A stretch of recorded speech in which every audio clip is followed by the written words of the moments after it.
Welcome to my channel, Calista TV. Emenike was in the hospital for a month undergoing series of tests. He was able to regain some strength in his right arm, but all other limbs remain immobile. Eventually, an orthopedic surgeon who was one of his examiners had to break the news to him that it was unlikely he would ever walk again. Emenike fell into depression. Everyone tried to cheer him up, to no avail. After spending a week more in the hospital, he was discharged. He left in a wheelchair.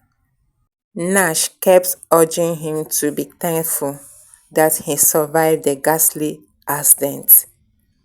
She told him that when there is life, there is hope, and that with God, all things are possible. Emenike noted half-heartedly. When was God? When he was told he would never walk again. At night, his pillow would be soaked with tears. He tried to put up a brave front for his kids who wondered at the skinny, unhappy man their usually upbeat father had become. He had a male nurse who tended to his needs as the stress would have been too much for Nash, who had become hypertensive. Chioma came to visit him at home. He spent a week fusing over him and praying. Her presence cheered Emenike up. He knew because he hadn't submitted her picture as he was instructed she would live. He hoped fervently that maybe, just maybe, his limbs had been sacrificed for her life. Chus came visiting not long afterward.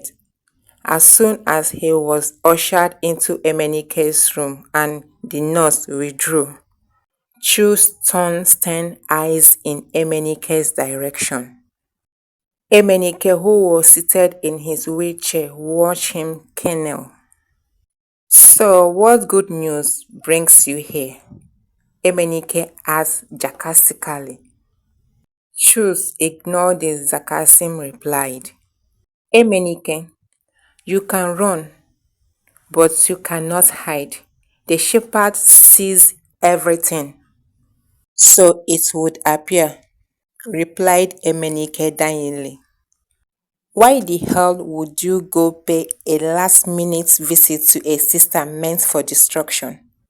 "But you requested for her picture." Chus glowed. "Come off it. You could easily have printed out any of her numerous pictures on Facebook. Instead, you foolishly and stubbornly went to pay her a visit. Unfortunately for you, she will still die."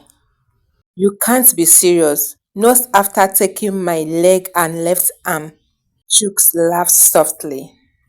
"That was just punishment for your delay and for visiting the one marked for destruction. You are just paying your dues, Emenike. You have not even started." Emenike wheeled his chair towards him furiously, but Chooks sidestepped him. "What do you want to do? Hit me? Kill me? You forgot you are now a cripple. I would easily squash you with just one hand." Emenike bowed his head, suppressed and beaten. He cried bitterly as Chooks looked him over with contempt. "You can run, but you cannot hide." To be continued.